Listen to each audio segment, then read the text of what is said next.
Welcome to On Point with Tim Murphy. I'm Tim Murphy, and this is Lee Chambers. Hello, Lee. How you doing? I'm well. How are you? I'm doing great. Thanks for joining us while you're home in Sault Ste. revisiting your family. That's it. I love coming back. So it's been a long time, though, since you've actually lived in Sault Ste. Marie, right? Oh, yeah. I lived here when I was 24, so... That was the last time you lived here? Yeah, so 4 years ago. So you grew up here, you did high school here 24 years ago. No, I just got that. Just like, I don't really listen as a host. You did high school here. Where'd you go? I went to White Pines.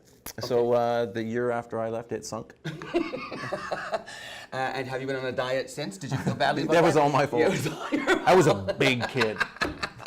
Back at White Pines, did you have an interest in film back then even? Oh, yeah. I should have told the audience. I'm sorry, audience. Hi. Lee Chambers is actually a director, a producer, a screenwriter, and an instructor of film. So there you go.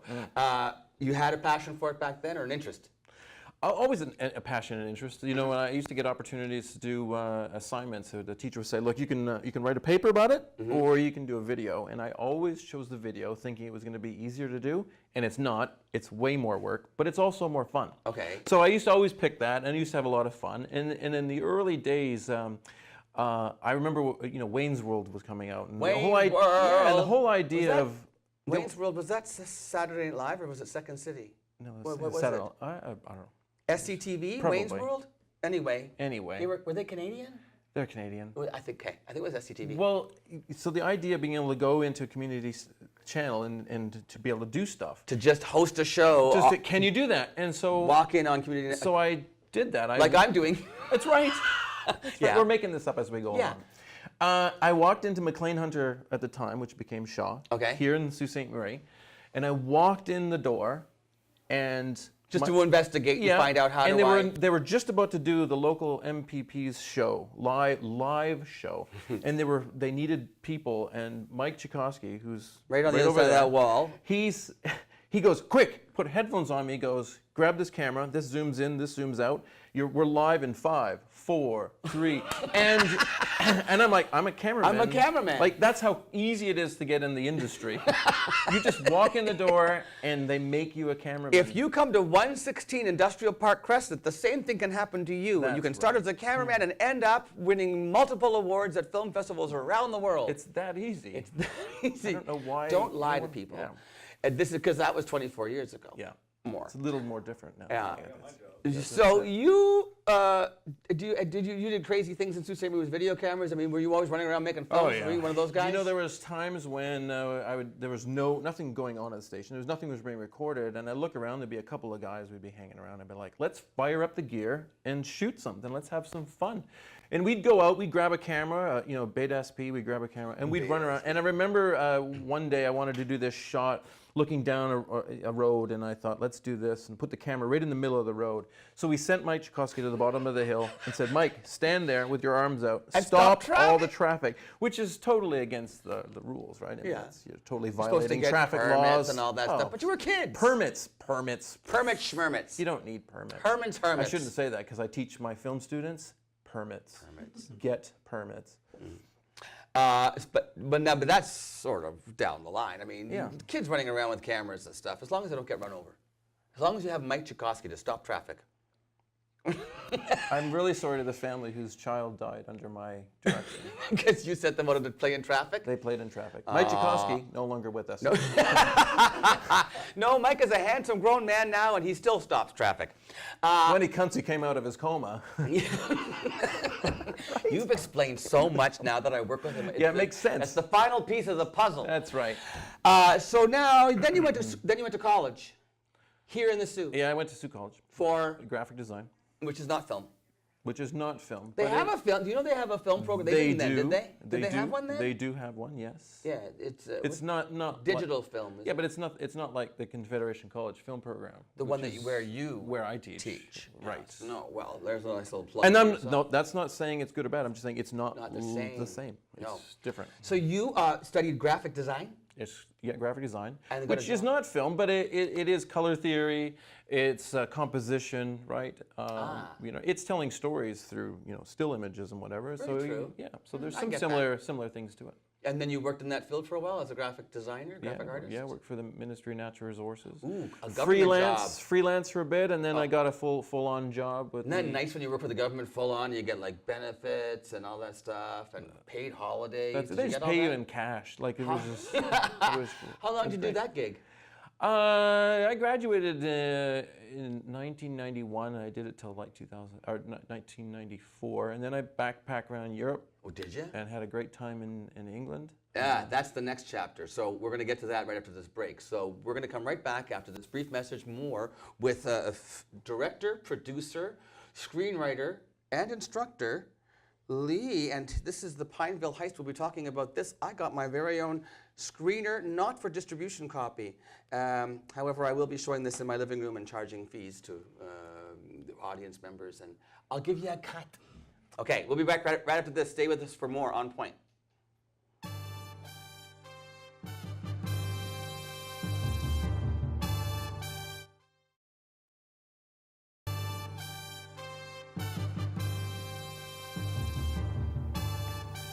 We are back with hometown boy Liam Chambers. Liam, who's he?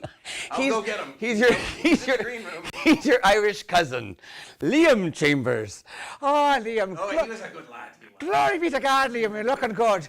No, so this is Lee Chambers, who is a director, producer, screenwriter, and teacher. Professor. Professor Lee Chambers.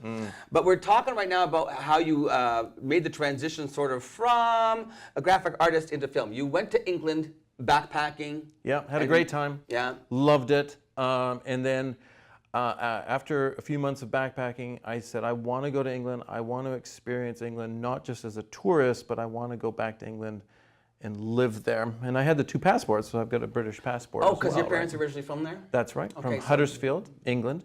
And so I did, and it was great because, after a while of being in when you go someplace new, everything is like eye candy, right? Right. Everything, the architecture, the roads, the cobblestone roads, the red phone boxes is new. And I wanted to experience from the angle of it's normal. This is my life You here. wanted to spend enough time there that you didn't seem to be a foreigner Right. anymore. And so it took about 6 months, right? It took 6 months to get to that point. Acclimatized. Exactly. Yeah. For example, money. Yeah. When you go to a store in another country and something costs something, you convert into your own currency. Oh, when you're a tourist. Right. So I you're like, totally do that's that. I'm going to buy this. It's 50 pence, and you think, okay, so that's $1.10 at this currency rate, and so I'm not paying that. That's too much money. Or that's a good price, and so you have to convert because you're thinking in terms of your own currency. Yeah, I do that. So after a while, it's 50 pence. It's 50 pence. It is the value of the place where you live, and that's it. Yeah. And so what's funny is when I came, there's about a 3-year period where I didn't come back to Canada,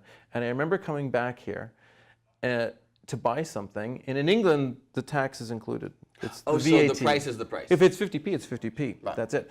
And so I came here and something was $1, and I tossed $1 at the clerk, and I walked away, and she's like, the taxes? Like, hello?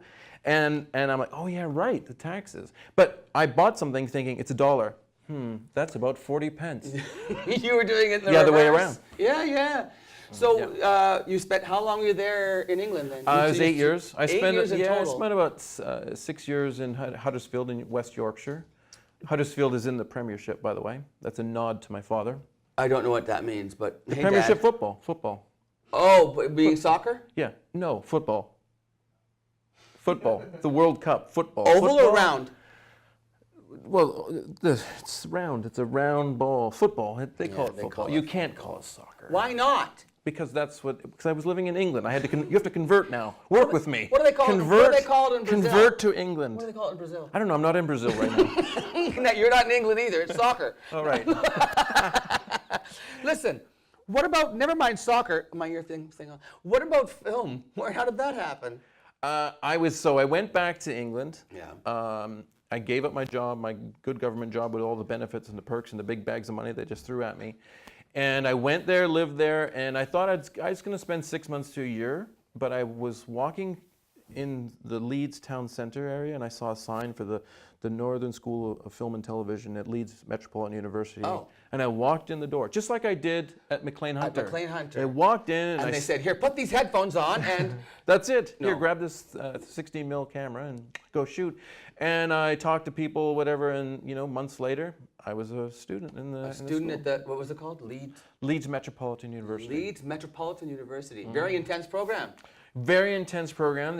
Actually, the film I made at film school, the cinematographer of it, who was at the film school, the year prior, 2 films in the short animated film category were films that he shot. Wow. So you were working with like... So they were up for the Academy Awards, and so here's the guy whose cinematography on my movie, and he was at the Holy film school smokes. because he was doing models, right? He was Okay. doing live action, or model photography, not CG, not computer generated.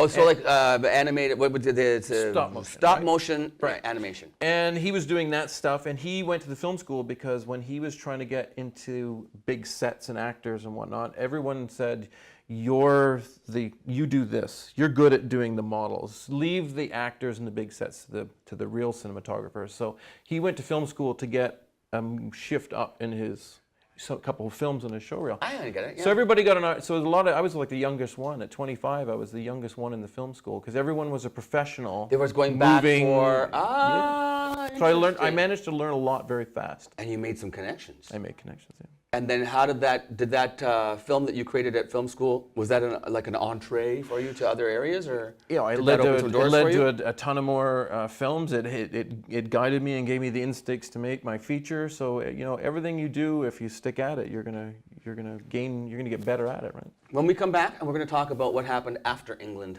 the next chapter, or the next, what would you call it in film? The next The thing. next scene. Next scene, The right? next That's scene. it. Also, you know what else I want to talk about for some people who don't know how films work? Cinematographer, director, producer, first ADs. Those kinds of things people don't understand. No, they don't. Yeah. So let's talk a little bit about that too. Sounds All good. right. We'll be back with more Lee Chambers. On this film, you were producer, director, and screenwriter Yeah. on the Pineville Yeah, Heist. co-wrote it. Yeah. Co-writer. Who else wrote it with you? I wrote it with Todd Gordon, who's another Also Sioux from guy. Sault Ste. Marie. Yeah. Good, All right. Good screenwriter.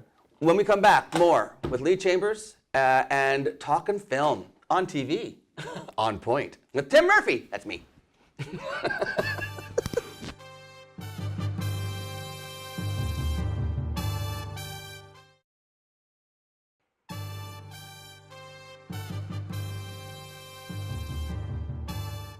So Lee, now you now have let's say you're in England and you've carved out a niche for yourself Yep. in the industry. You're working, you're creating, and then you decide, hey, I'm going to move to where? LA. Yeah, I got an opportunity to shoot some music video stuff with the band The Fix. The Fix. Yeah, I know one that. thing leads to another. Red Skies at Night. So I lived on the tour bus, did a couple of tours, crisscrossing North America. That must have been wild. Well, it was so much fun because we'd be driving along, and I remember being out in the Nevada desert, and I would see something really cool. Yeah. And I would go, stop the bus! And the bus would come screeching to a halt, and I'd get all the band members to go out, and I'd shoot stuff with them in the desert, whatever, and then back on the bus, and then we can keep going. So we did that all the time. Or then I was on stage with them. Were you? With Doing all that. Video stuff. But I shot That's so stuff. cool. Yeah. How long was that gig? I did a couple stints, so it was like I did some and then I was off for a bit and did more. But then I was at that point I'm in LA, and so I ended up doing some work for Sylvester Stallone's brother, Frank Stallone. Who's a musician. Absolutely. And a couple other places. So I worked did some work for a PR company that had music clients and stuff like that. So That's a whole other thing. Yeah. It's a whole other. Was it the transition from England to LA?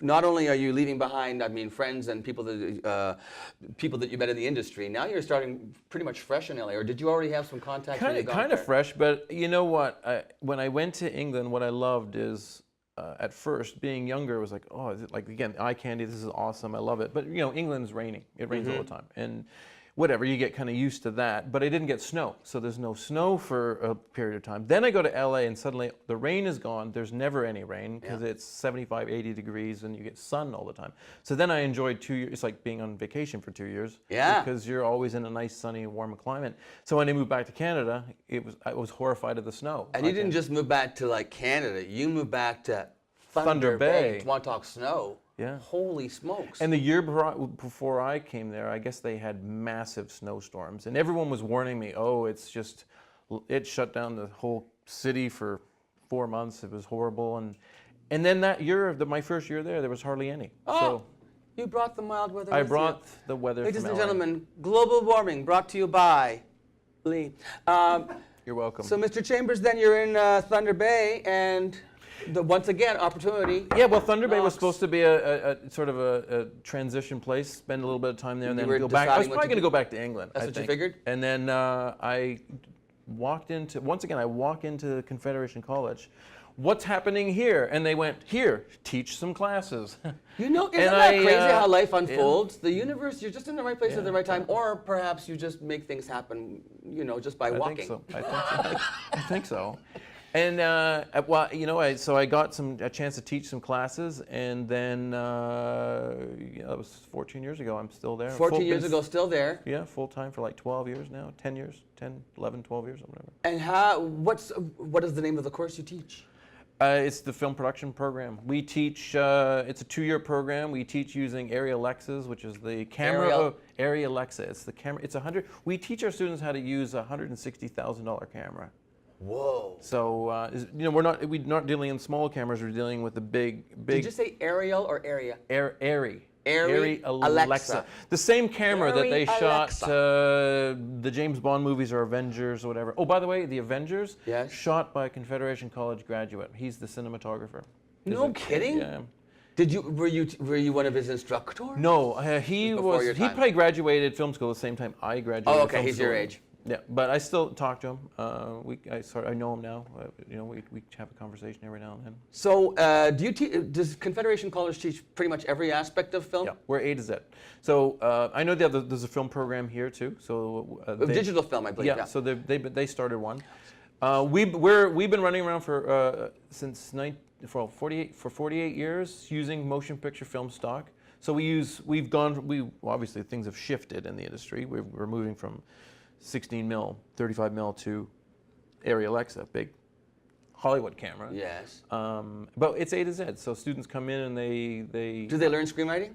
They get screenwriting, directing, editing, all gaffer, grip, the whole works, directing. So they get the whole works. So let's start at the top. Producer is the guy that gets the money. Gets the money, finds the book, hires the screenwriter, wants to make a movie. They're the ones that have to control the budget and hire the team around to make it come true. And then the director is the one that has to have the creative vision. But they can get fired, right? Unless they're also a director producer. can get fired. For sure. Unless they're the producer. Unless the director is a producer or a co-producer. Like I didn't fire myself from my own movie. Because now this for you. I should have. You fired myself. co-wrote this, so you had you had the screenplay. Yeah. Right. Yeah. And then you're like, I want to get this movie made. Yeah. But you couldn't find a producer. Or I actually tried to find a producer. Right. And I had some producers over a number of years that were attached. And then just before we made it, it was under an option, which means the producer has the exclusive right to represent the material to find the money to make the movie. Okay. And so you know what I mean? You kind of release control and go, here, Tim, you for the next and year. I do my best to try to find the money to make the movie. And then at the end of the year, they can either try to renew the option or they can say, I can't find the money. So the option ran out, and I was tired. I spent from the beginning of script to actually showing it for the first time. And we screened it in like 6 cinemas via Cineplex, even including here in Sault Ste. Marie. Yeah. 8 years. 8 years of your life. Yeah. So you weren't about to let go just because some people couldn't get the funds together. So you became a eventually, when the producer. option ran out, the year prior, I set a date of June 2nd, the next year, and I said, I'm off from teaching.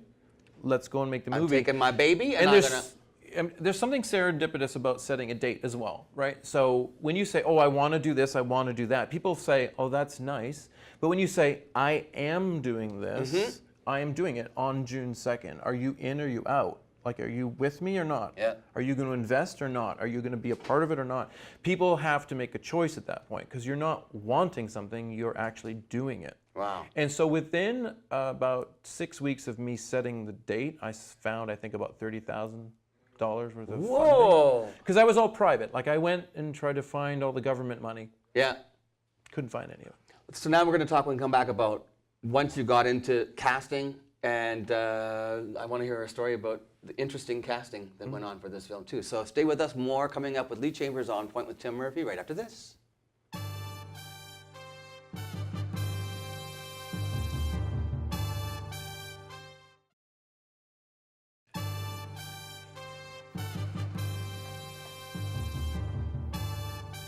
So now you are the producer of the Pineville Heist as well, and the director. So now it comes time to casting. So the casting call goes out, and Well, you know, it was weird with casting because we didn't, without having the government funding, which dictates who you can hire. You know, if you're getting Northern Ontario money, they want you to hire Northern Ontario people. So I had full reign on who I wanted to work with. because you had independent Totally independent. finances. So I really didn't do a full-out casting call. I just like the actress who is in it, Priscilla Ann Forder. Yes. I knew her from She plays the Australia. Yeah, and I really wanted her. I did a short film with her a few years prior, and I got her to do a screen test with a young kid, and eventually I cast him in the movie. He wasn't by accident. Yeah, you originally had another young actor from Twilight. Twilight and was one of the X-Men movies, but he couldn't do it on the Scheduling. date when we were shooting. I have a Yeah. period of doing the movie. There's a window that you have to go for. He couldn't do and it, and I went and said, you know what, he would probably do it. So I you trusted saw everything. So you saw the screen test with this actress, and the kid playing opposite her just to read lines Pretty much, but ended up,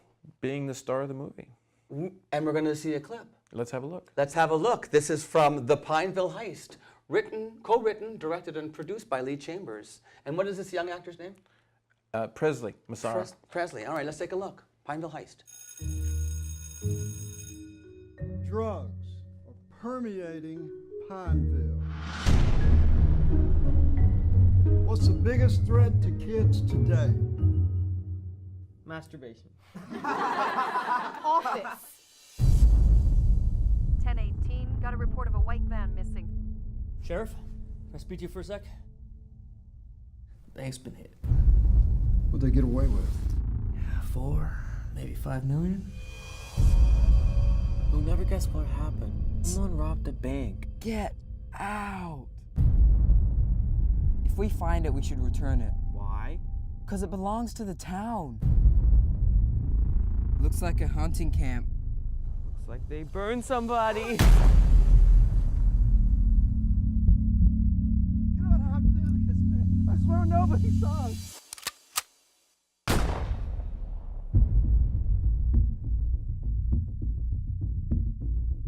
Inspector, the bank robbers. We gotta call someone.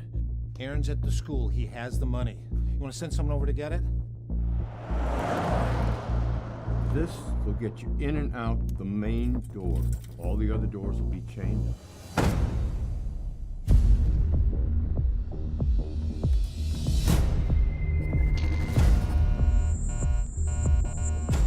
You need to go in your office. Stay there. It's not safe. The bank fugitives?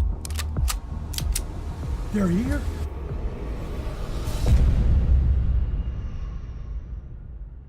Aaron, run!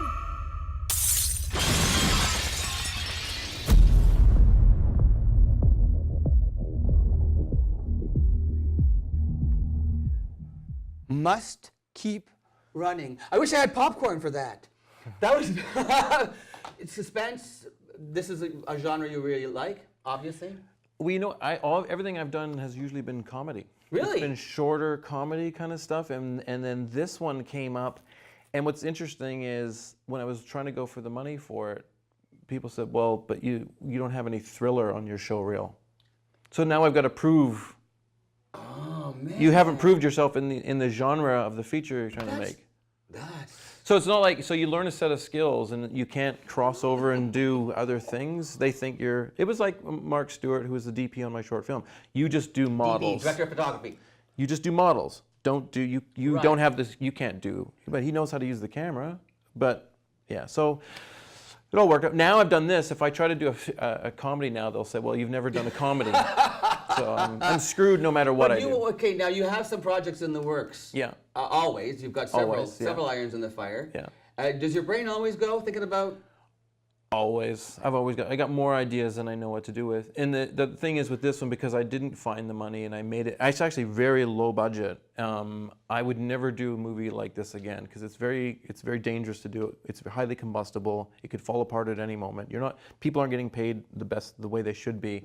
So it's the next movie I'm willing to wait until I've got the money. So until then I do a lot of writing. And in a couple months, I'm going to do another short film just for fun, another thrillery kind of ghost story movie. And then when you come back to Sault Ste. Marie to visit again, you're going to come in and tell me what you're up to. Do you promise to do that? Sure. And also for people who are interested, watch for the Pineville Heist. It is not yet available in our country, but it will be released here. Hopefully soon. Hopefully soon. I hope so too. But in the meantime, I'm going to be doing screenings at my house and charging money, and then I'll give you a cut. And hopefully we can find another film He's so for you. nice, isn't he? Aren't I lovely? I'm going to get a cut. You are. Listen, all the best Cheers. to you, and a pleasure to meet you. And thanks for I having look forward to more work. Sounds Seeing good. more of your work. All right, Very cheers. enjoyable. Thanks for tuning in for On Point with Tim Murphy, and thanks again to Lee Chambers for being here. Keep watching for the Pineville Heist and more of Lee Chambers. You can look him up on YouTube, Google, everywhere. IMDb, On the Google. on the Google. Look on the Google. And look for us next time on Point. I have no idea who my guest will be or what we'll be talking about, but there's always something on TV. See you next time.